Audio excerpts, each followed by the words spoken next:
electricity meter. What we've got there then is a particularly large and heavy instrument. It is a coin operated prepayment meter. This meter is made by British Sangamo and is the type HM watt-hour meter. British Sangamo were based in Enfield, Middlesex in England and became later known as Sangamo Western. This meter is particularly old and as such only has a 10 amp loading capacity. In today's standards, at 240 volts, 10 amps would be 2,400 watts. So putting a kettle on this would be overloading it. What you see there on the wall has been fully cleaned up and restored. When I received that, it was in absolutely disgusting tatty condition with paint slopped all over it, all down the front, and it was non-functional. It has since been fully restored quite painstakingly over a course of a few weeks, and I managed to get the load wheel going in it once again. Because of its age, it is more or less impossible to source spares for it, and during an accuracy test prior to it being restored, it was found that the accuracy on it is way out by quite an amount, and it's not possible to adjust the accuracy on that one due to the size of the accuracy magnets that we will be looking at in a moment or two. I won't be taking the instrument apart. I'll just be able to zoom the camera straight in through that round window there, which is round at the top and at the bottom, and you'll see the big old accuracy magnets in there. What else can I do? Well, before I zoom in on that, I should just quickly slot in on post-edit some pictures of the condition that was in when I received it. The images that I'm going to be showing are the original auction pictures.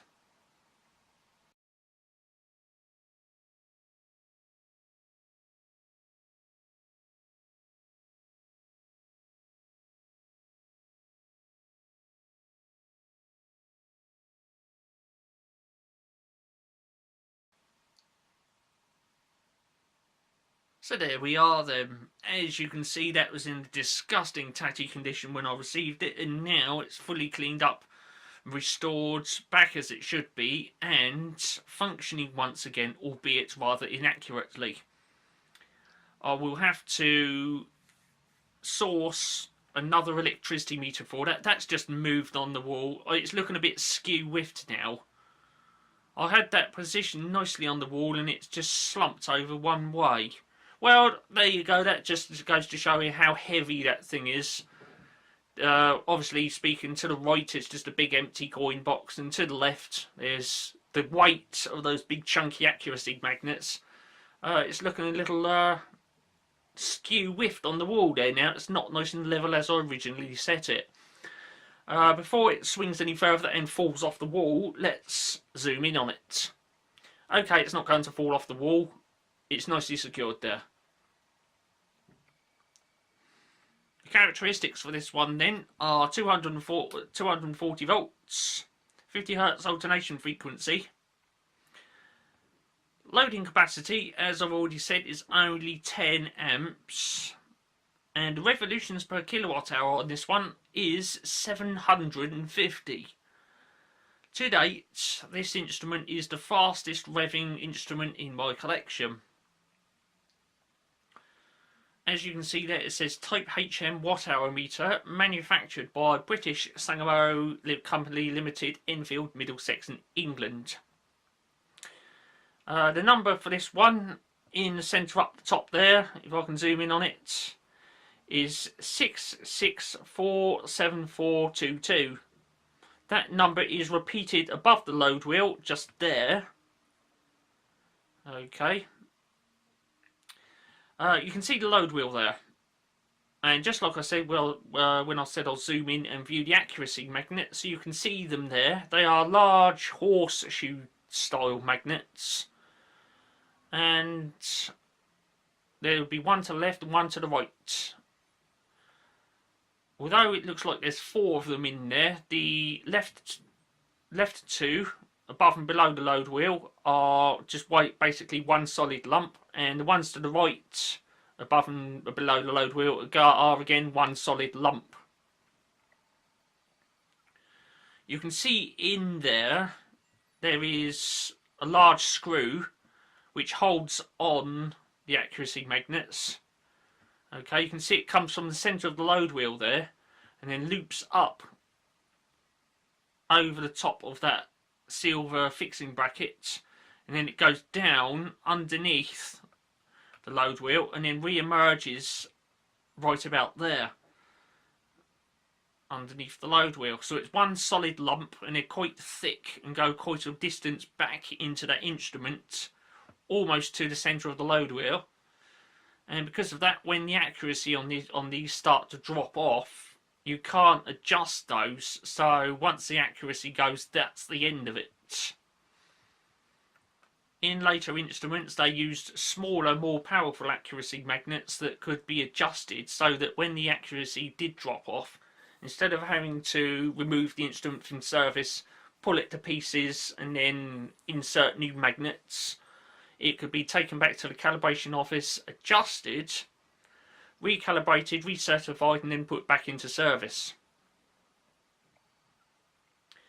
The readout on that then, it was regrettable that when I removed it, I had to basically dismantle the readouts, and that involved taking the plate off the front of the readout, and that involved removing all of the pointers, and it was not possible to put the pointers back on in their original positions, so the original reading was lost.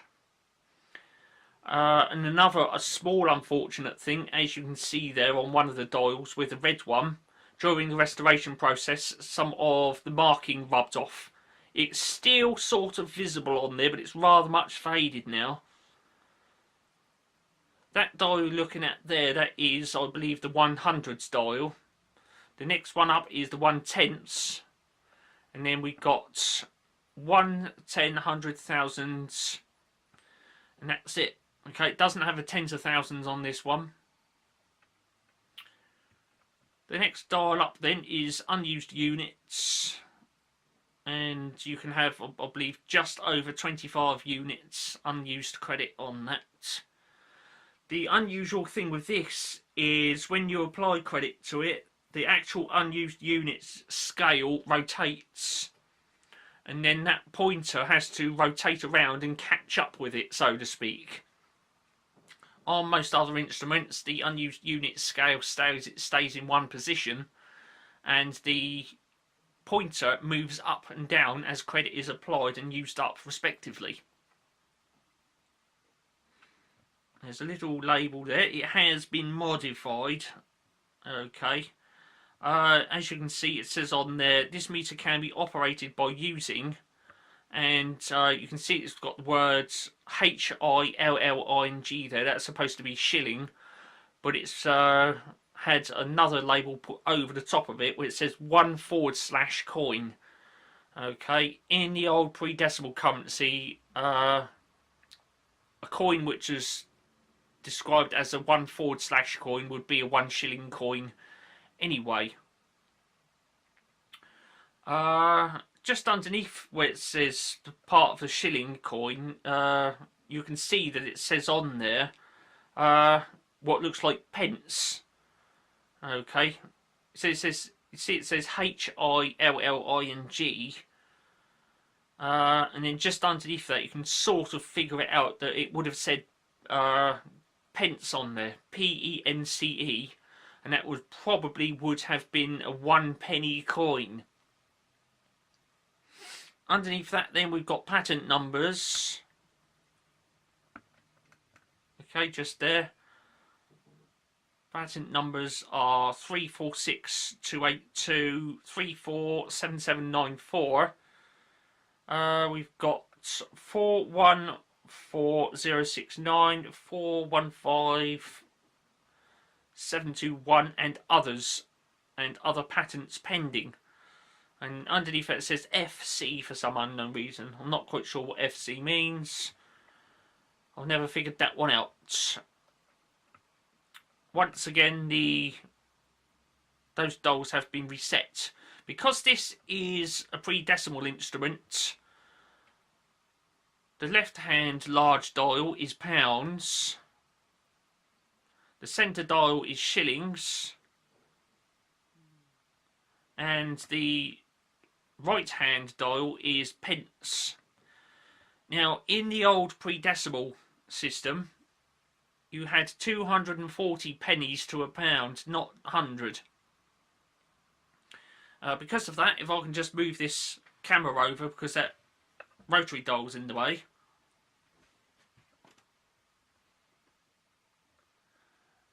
There it is then, just allow that camera to focus. We got a bit of blur on the screen because there's light coming in from behind in front of the video subject. Let me see if I can just adjust that focus. There we go. Right, it can be seen then on the pence dial. It's actually is denoted by a letter D just above the scale. The letter D is for the old pennies, and you can see on there, instead of that going up in tens, it goes up in 12s, and that is because in the old currency there were 12 pence to 1 shilling. So that right hand dial would have to rotate once, and then the shillings dial would then rotate to the right one increment between the 0 where it currently is and the 2. Also, as you can see on that, once again it does not go up in tens, it goes up in 20s. Okay, so you've got 2, 4, 6, 8, 10, 12, 14, 16, 18, and then there's a marker between 18 and up the top, which is 19. And so therefore, for that centre dial to do one full turn, that would be equivalent to 20 shillings. And of course, 20 shillings is £1. And the maximum that can be registered on this is £20. And back in the day, £20 would have been quite a lot of money. The downside with this instrument is when it comes to setting how much the cost of electricity is. The most regrettable thing with this is it makes reference to pre-decimal currency, so when we went over to decimalisation, this instrument was more or less rendered useless. Also, when setting the rate for the electricity meter, it has to be mechanically set using a gearbox, and that is inside, and I do believe this is set up for, I think it's 2 pence or something like that. There was a mark on inside there somewhere. If you look between the shillings and pence dial, someone has scrawled a letter 3 on there. So this was set up mechanically for 3 pence. Now, to adjust that, you would have to basically pull the meter to pieces, quite literally, and insert a different ratio gearbox inside there. So you can see that, really speaking, as electricity prices rose over the years, the electricity board's got a bit fed up with having to take these out of service, take them apart, pull out the gearbox, insert another gearbox, and then put them back into service. And as such, these meters fell out of favour quite quickly. There were other alternatives available, and that included Smith meters, which involved just removing the coin mechanism, rotating it ever so slightly onto a different rate, and then reinserting the coin mechanism.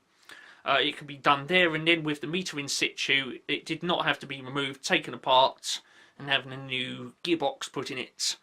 This one does, though, so I can seem to think that these meters fell out of favour quite quickly. just there we've got the dial, the hand crank dial for inserting the credits, and there's a little instruction on it. It says, put in 1 coin only and keep turning to right until bell rings. Yep, this one has got a little ding dong bell in it, and upon rotating that dial 1 full turn, you get a little ding dong sound. It's like a little sharp ping sound that comes out of it, and that's actually still functional. Okay, it's fully mechanical inside there. There's no electronics or solenoids or anything like that. So it's still fully functional, and when you insert a coin, you get a nice little ding sound come out of it.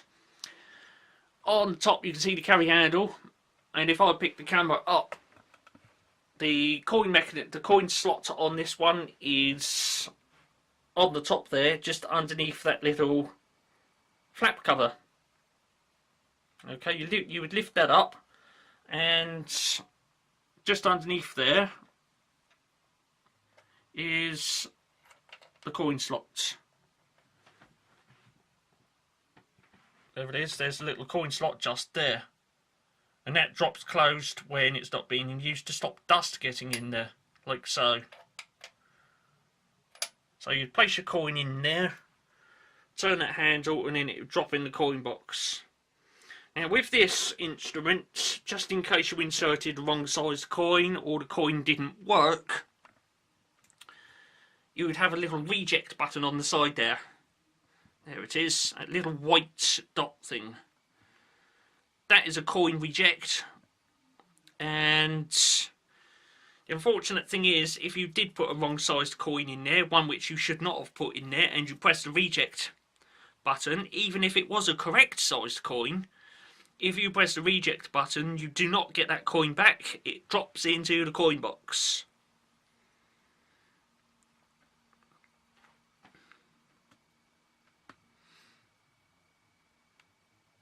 A little bit later on, in another video, I will be planning to put this one on the wall and power it up, and we can watch the load wheel go around in there. And because of the load wheel characteristic of 750 revs, this one does actually pick up quite a speed. Another thing that I would say about this instrument, and I still don't know why it's there, is there's 2 viewing windows just above the coin box, and they're empty. I don't know what would have gone inside there, but they were empty when I acquired it. And the meter seems to be fully functional, even though there should be something in there which is currently not in there. There's also a little reset device there with an arrow underneath it. Again, I don't know why that's there, but it doesn't link to anything inside the meter. It also has an anti-tamper seal on it. Just underneath that, sitting on top of the coin box, there's some kind of little device. And when you remove the coin box, you pull that downwards, and then I seem to think it unlocks that little dial so that you can rotate it in the direction of the arrow. The only thing I can think of is that's some kind of reset device for something inside the meter which is not fitted on this model. It would be either to reset the 3 large dials up the top there, or to clear the amount of credit that's left on it, or for some other function, of which I don't know. Like I say, the meter functions perfectly normal, even though there's nothing inside those 2 viewing windows. So yes, a little later on then, we should be getting that meter in front of the camera once again, powering it up and having the load wheel go around in a nice reasonable speed. We won't be loading it up too much due to the fact that this meter is 10 amps loading capacity. A little bit later on then, more electricity meter videos coming up, and I would like to say thanks for watching this one. This meter was the British Sangamo HM.